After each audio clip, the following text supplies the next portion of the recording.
ધોરણ 8 સ્વ અધ્યયન પોથી ભાગ 1 પાના નંબર 36 પરનો મહાવરો જોઈએ. પ્રશ્ન નંબર 1, આપેલા વિધાનોને સમીકરણ સ્વરૂપે લખો. પહેલો પ્રશ્ન છે, x અને 4નો સરવાળો 9 થાય. x વત્તા 4 બરાબર 9. એમના 7 ગણામાં 7 ઉમેરતા 77 મળે. 7m વત્તા 7 બરાબર 77. ત્રીજો પ્રશ્ન, જો તમે yના ત્રીજા ભાગમાં 3 ઉમેરો તો તમને 30 મળે છે. yનો ત્રીજો ભાગ, એમાં 3 ઉમેરીએ તો 30 મળે. એટલે કે yના છેદમાં 3 વત્તા 3 બરાબર 30. ચોથો પ્રશ્ન, કોઈ એક સંખ્યાના બમણામાંથી 5 બાદ કરતા 11 મળે. કોઈ એક સંખ્યા ધારો કે x છે તો એના બમણા એટલે 2x. એમાંથી આપણે 5 બાદ કરીએ તો આપણને 11 મળે છે. એટલે કે 2x ઓછા 5 બરાબર 11. પાંચમો પ્રશ્ન, 13માંથી કોઈ એક સંખ્યાના 7 ગણા બાદ કરતા 6 મળે. 13માંથી બાદબાકી કરવાની છે. કોની બાદબાકી કરવાની? કોઈ એક સંખ્યાના 7 ગણા. કોઈ એક સંખ્યા એટલે x, એના 7 ગણા એટલે કે 7x. 13માંથી 7x બાદ કરીએ તો આપણને 6 મળે. તો કેવું સમીકરણ બન્યું? 13 ઓછા 7x બરાબર 6. પ્રશ્ન 2, નીચેના સમીકરણો ઉકેલો. 10 દાખલા આપ્યા છે. સમીકરણ ઉકેલવા પ્રયત્ન કરીએ. પહેલો દાખલો છે, 5p વત્તા 7 બરાબર 17. તેથી 5p બરાબર 17 ઓછા 7. તેથી 5p બરાબર 17માંથી 7 જાય તો 10. પીને એકલો પાડીએ તો 5p સાથે ગુણાકારમાં છે. આ બાજુ આવે એટલે ભાગાકારમાં થઈ જાય. છેદ ઉડાડીએ.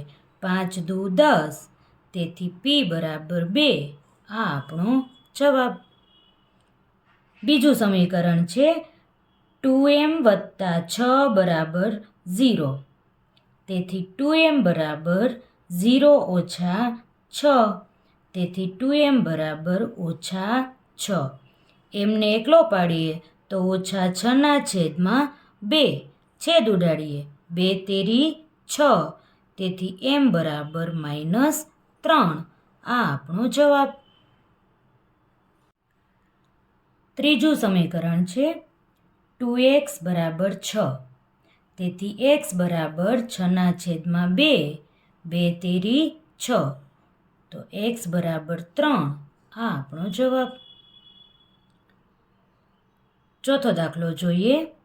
10 yના છેદમાં 3 બરાબર 40. yને આપણે એકલો પાડીએ. આ બાજુ 40 છે. બરાબરની ડાબી બાજુ 3 ભાગાકારમાં છે. આ બાજુ જાય તો ગુણાકારમાં જતા રહે. yની સાથે 10 ગુણાકારમાં છે. બરાબરની આ બાજુ આવે એટલે ભાગાકારમાં જતા રહે. છેદ ઉડાડીએ. 0 0 ઉડી જાય. તેથી y બરાબર 4 ગુણ્યા 3. તેથી y બરાબર 4 તેરી 12. આ આપણો જવાબ. પાંચમો દાખલો છે, બીના છેદમાં 5 બરાબર 8ના છેદમાં 5. બીને આપણે સૂત્રનો કરતા બનાવીએ તો 8ના છેદમાં 5 છે જ. 5 ડાબી બાજુ ભાગાકારમાં છે. જમણી બાજુ જાય એટલે ગુણાકારમાં જતા રહે. 5 5 ઉડી જાય તો b બરાબર 8. છઠ્ઠું સમીકરણ છે, x વત્તા 6 બરાબર 2.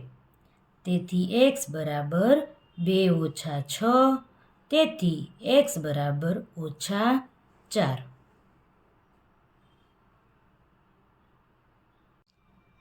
સાતમું સમીકરણ છે 7x વત્તા 19/2 બરાબર 13. તેથી 7x બરાબર 13 ઓછા 19/2. તેથી 7x બરાબર 13 કાંઈ ન હોય તો 1 હોય. બંનેના છેદ સરખા કરવા પડે, તેથી આપણે ઉપર નીચે 2 વડે ગુણાકાર કરવો પડે. 13 દુ 26, 2 એકા 2 ઓછા 19/2. તેથી 7x બરાબર 26 ઓછા 19/2. તેથી 7x બરાબર 26માંથી 19 બાદ કરીએ તો 7 મળે. છેદમાં 2 તો છે જ. હવે આપણે xને સૂત્રનો કર્તા બનાવીએ તો 7/2 છે જ. 7 x સાથે ગુણાકારમાં છે, આ બાજુ આવે એટલે ભાગાકારમાં થઈ જાય. છેદ ઉડાડીએ. 7 એકા 7. તેથી x બરાબર 1/2.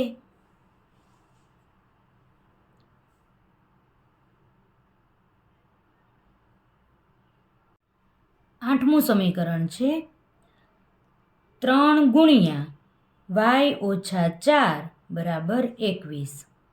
y ઓછા 4 આપણે ડાબી બાજુ રાખીએ, 21 તો છે જ. 3 ગુણાકારમાં છે, બરાબરની આ બાજુ આવે એટલે ભાગાકારમાં આવી જાય. છેદ ઉડાડીએ. 3 સત્તા 21.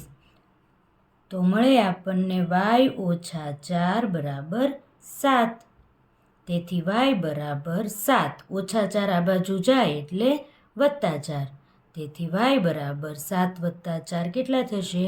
11. 9મો દાખલો છે x ઓછા 4/5 બરાબર 2.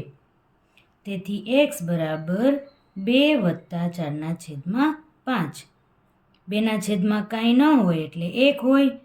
બંનેના છેદ સરખા કરવા માટે આપણે અંશ અને છેદમાં 5 વડે ગુણાકાર કરવો પડે. તેથી x બરાબર 5 દુ 10/5 વત્તા 4/5. તેથી x બરાબર 10 + 4/5. તેથી x બરાબર 10 ને 4 14/5.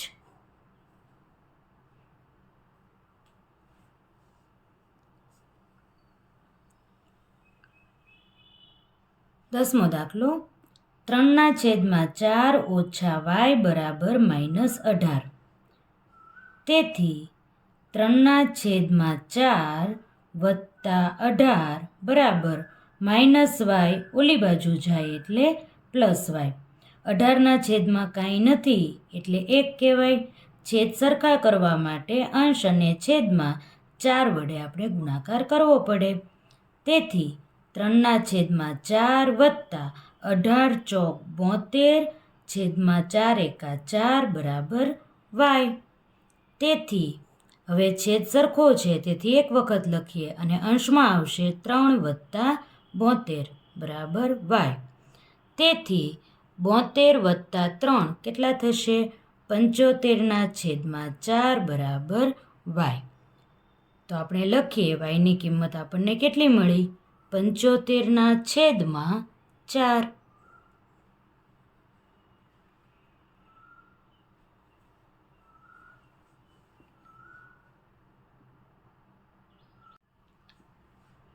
પ્રશ્ન 3. સંજયના પિતા 49 વર્ષના છે. તે સંજયની ઉંમરના 3 ગણાથી 4 વર્ષ મોટા છે. તો સંજયની ઉંમર કેટલી હશે? સંજયના પિતા 49 વર્ષના છે.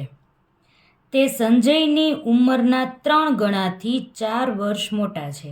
આપણે ધારો કે સંજયની ઉંમર x વર્ષ છે.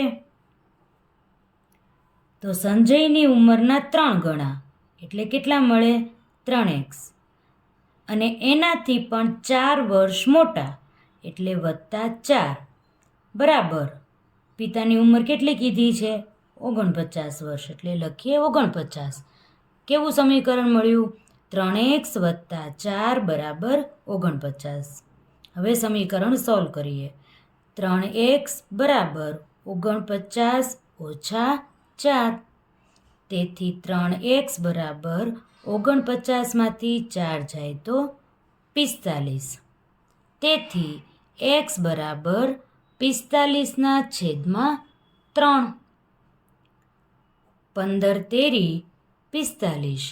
તેથી x = 15. તો આપણે લખી શકીએ સંજયની ઉંમર 15 વર્ષ છે.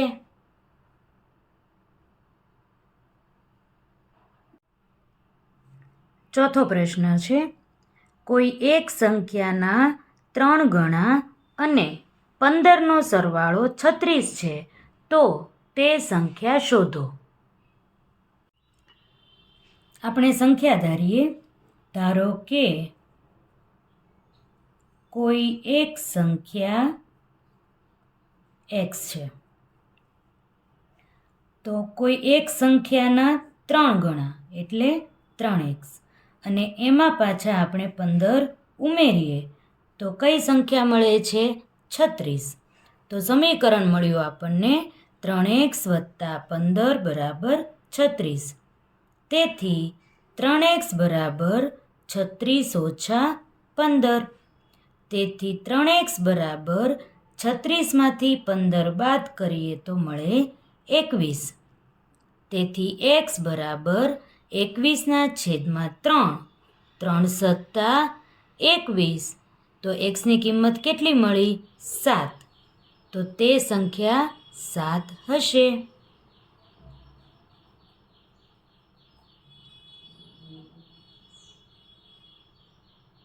પ્રશ્ન 5.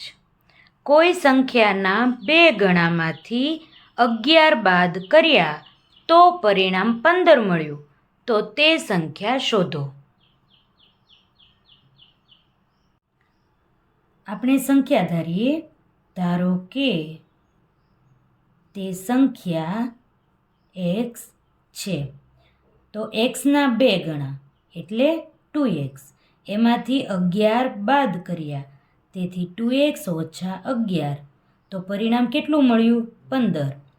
તો સમીકરણ મળ્યું 2x - 11 = 15.